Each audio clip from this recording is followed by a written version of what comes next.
একদম সকাল সকাল আমরা বেরিয়ে পড়েছি তারাপীঠে মা তারাকে দর্শন করব বলে। সকাল 6:05 130117 হাওড়া রামপুরহাট গণদেবতা এক্সপ্রেসে আমরা উঠে পড়লাম।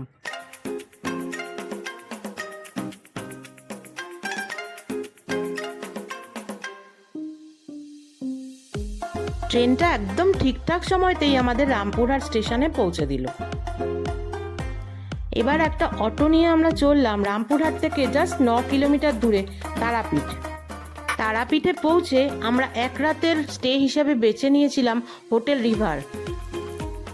ঠিক সন্ধেবেলা আমরা চলে এলাম তারাপীঠ মন্দিরের একদম সামনে। সন্ধ্যারতি দেখব, মাকে দর্শন করব আর পুজো দেব। মায়ের দর্শন আমরা খুবই ভালোভাবে করতে পেরেছিলাম। 13016 জামালপুর হাওড়া কবিগুরু এক্সপ্রেসে আমরা বাড়ি ফিরলাম।